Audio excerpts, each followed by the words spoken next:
अभी हाशिर, जो आपने रिसेंटली जो बजट एक्सप्लेन किया था अपनी वीडियो में, उसमें काफ़ी आपने अच्छे फैक्ट्स बताए थे। उनमें से एक बहुत इंपॉर्टेंट जो पॉइंट था वो था अनएम्प्लॉयमेंट।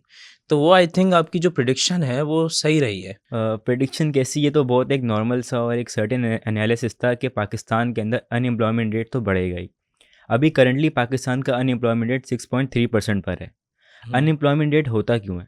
अनएम्प्लॉयमेंट रेट होने की सबसे बड़ी वजह यही है कि जो आपके जॉब सीकर्स हैं उनकी जो स्किल्स हैं और आपकी जो मार्केट आपसे स्किल डिमांड कर रही है उसके दरमियान एक बहुत बड़ा गैप है। हुँ, फॉर एग्जांपल हम यूनिवर्सिटी स्टूडेंट्स हैं, अगर हम जॉब मार्केट में जाएंगे तो वो हमसे सबसे पहला सवाल इंटरव्यूअर ये करेगा कि आपके पास स्किल्स क्या हैं। यानी जैसे हम अकाउंटिंग और फाइनेंस के स्टूडेंट हैं तो वो हमसे बोलेंगे कि आपको कौन सा अकाउंटिंग सॉफ्टवेयर चलाना आता है। अब यूनिवर्सिटीज़ में हमें थियोरेटिकल में ज़्यादा फोकस करा गया है, जी। प्रैक्टिकल और इस अकाउंटिंग सॉफ्टवेयर पर ज़्यादा फोकस नहीं किया गया। हुँ। तो वो हमसे पूछेगा आपको कौन से अकाउंटिंग सॉफ्टवेयर आते हैं, हमें तो नहीं आते। तो अब ये हमारे दरमियान एक मेजर गैप आ रहा है हमारे स्किल्स के अंदर, तो ये एक बहुत बड़ी वजह है अनएम्प्लॉयमेंट की अब पाकिस्तान में। देखें, जॉब के और भी तो इश्यूज़ हैं हमारे यहाँ इस कंट्री में। हमारी जो इकोनॉमी है वो नहीं ग्रो कर पा रही है, हमारा जो इंडस्ट्री है वो ग्रो नहीं कर पा रही है। अब आपकी यूनिवर्सिटी की बात पे मैं वापस आता हूँ। अब देखें, यूनिवर्सिटी लेवल तक आने के लिए एक स्टूडेंट को पहले स्कूल लेवल क्लियर करना पड़ता है। बिल्कुल। अब आप इसका अंदाज़ा जो आपका इकोनॉमिक सर्वे होता है उससे ही लगा लें। अब इकोनॉमिक सर्वे में जो गवर्नमेंट होती है वो अपने मुल्क के जो डिफरेंट ट्रेंड्स होते हैं, जैसे इंपोर्ट हो गया, एक्सपोर्ट हो गया, एजुकेशन हो गई, इन सब चीज़ों का सर्वे करती है, इन सब चीज़ों को मॉनिटर करती है और फिर इनको बेहतर बनाने के लिए और जो मसले मसाइल हैं उनको हल करने के लिए एक बजट अलॉट करती है।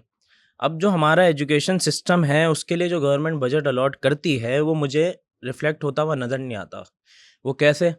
आप सिंध के स्कूल्स का हाल देखें। सिंध के स्कूल्स में 73% तक स्कूलों में इलेक्ट्रिसिटी ही नहीं है। आप ये हाल है। अब ये देखें, और जो 37% तक स्कूल्स हैं उनमें बाउंड्री वॉल्स ही नहीं है, मतलब चारदीवारी नहीं है, बच्चे खुले में हैं। इससे भी बुरा हाल है बलूचिस्तान का। उसमें 79% तक स्कूल्स में इलेक्ट्रिसिटी नहीं है। बाकी इलेक्ट्रिसिटी के अलावा आप दूसरी नेसेसिटीज़ भी देखें, टॉयलेट फैसिलिटीज़ नहीं है, वाटर सप्लाई नहीं है, बच्चों के लिए प्रॉपर बुक्स नहीं है, स्टेशनरी का सामान नहीं है। तो ये हालात है। अब आप पंजाब और केपी के को अगर देखें ना, इनसे कंपैरेटिवली, सिंध और बलूचिस्तान से कंपैरेटिवली उनके हालात अच्छे हैं। बट अगर आप उनके हालात भी पूरी जो दुनिया का एक एजुकेशन स्टैंडर्ड होता है जो नॉर्मली बच्चे को प्रोवाइड करना चाहिए, उसके हिसाब से पंजाब और केपी के हालात भी ठीक नहीं हैं। अब यहाँ पे ऑफ द स्कूल में स्टूडेंट्स, कोई हज़ारों स्टूडेंट्स पढ़ते हैं, तो यहाँ पे उनको फैसिलिटीज़ प्रोवाइड करने के लिए इलेक्ट्रिसिटी तो है ही नहीं इस एरिया में।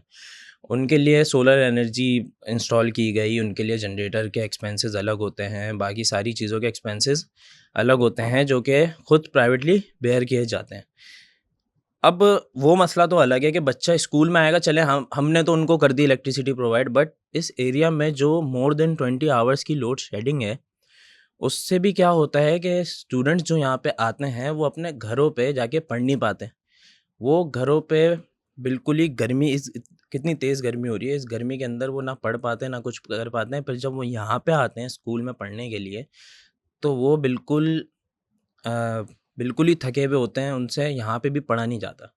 तो गवर्नमेंट को चाहिए कि अगर वो बजट अलॉट कर रहे हैं, तो उसको रिफ्लेक्ट इस तरीके से किया जाए कि जो फैसिलिटीज़ हैं, ये बिल्कुल बेसिक फैसिलिटीज़ हैं, ये कोई एक्स्ट्रा चीज़ें नहीं है, इलेक्ट्रिसिटी वगैरह या पानी वगैरह, ये तो एक स्टूडेंट की बिल्कुल, बिल्कुल। नेसेसिटी है ये। ये उन सब स्टूडेंट्स को सबको प्रोवाइड किया जाता है, क्यों करना चाहिए? क्योंकि हम अगर अब यहाँ पे तो कुछ हज़ारों बच्चे हैं, अगर हम ब्रॉडर एस्पेक्ट पे देखें ना, तो पूरे मुल्क में लाखों बच्चे हैं जो कि अभी मैंने आपको रेशोज़ बताए परसेंटेजेस के, जो कि एजुकेशन हासिल नहीं कर पा रहे इन्हीं चीज़ों की वजह से। तो गवर्नमेंट को चाहिए कि ये सब फैसिलिटीज़ प्रोवाइड करें। अपना जो बजट है वो इसमें लगाएँ। अच्छा, जो आपने अभी ऑफ द स्कूल की बात करी कि उन्होंने पूरा सोलर सिस्टम लगाया हुआ है, अब सोलर सिस्टम पर भी 18% टैक्स लगा दिया गया है। चलिए मैं वापस आपको एजुकेशन की तरफ लेकर आ जाता हूँ कि अभी फेडरल गवर्नमेंट ने एचईसी का जो बजट एलोकेट करा है वो 39.5 बिलियन रुपीज़ का करा है। और अगर मैं इसको लास्ट फिस्कल ईयर से कंपेयर करूँ तो वो 65 बिलियन रुपीज़ था। तो इन्होंने बढ़ाने के बजाय उस बजट को कम कर दिया है। अच्छा, ये फेडरल लेवल का बजट है। और 18 अमेंडमेंट के बाद जो है ये सारे जो बजट एलोकेट करने होंगे वो प्रोविंशियल गवर्नमेंट के अंडर में आ जाते हैं, क्योंकि उनका ये मेजर टास्क हो जाता है बजट एलोकेट करना। अब इसी के साथ जो है प्रोविंशियल गवर्नमेंट, जैसे आप बता रहे हैं कि कितने परसेंटेज यहाँ पे मुश्किलात हैं, इलेक्ट्रिसिटी नहीं है, बाउंड्री वॉल्स नहीं है। तो ये हालात देख के लगता नहीं है कि प्रोविंशियल गवर्नमेंट अभी भी इस एजुकेशन क्राइसिस को टैकल कर पाएगी। अब यहाँ पे इशूज़ ही आशिर भाई ये हैं कि जिनके पास एजुकेशन है उनको जॉब नहीं मिल रही, और जो एजुकेशन हासिल करेंगे या जो करना चाह रहे हैं उनके पास कोई रिसोर्सेज हैं ही नहीं एजुकेशन हासिल करने के लिए। जी बिल्कुल। अब आप खुद देखें कि ये जो फ्रीलांसर्स हैं और जो हमारे डिजिटल प्लेटफॉर्म के थ्रू जो नौजवान कमाना चाह रहे हैं, उनके लिए भी गवर्नमेंट ने कोई ख़ास पॉलिसी अनाउंस नहीं करी है। तो खैर अब यही है कि दो सोच के लोग हैं भाई। एक तो वो हैं कि जो सोच रहे हैं कि भाई हम बाहर चले जाएं, और एक वो हैं कि जो बाहर ऑलरेडी मूव कर चुके हैं। मैंने एक जगह से पढ़ा कि पिछले 1 साल में ऑलमोस्ट 7.5 लाख लोग जो हैं पाकिस्तान से एम्प्लॉयमेंट के लिए मूव कर चुके हैं बाहर। अच्छा, तो खैर अब इस साल हम भी उन्हीं में से होंगे। देखना यही है कि शायद हम भी उन्हीं में से हों।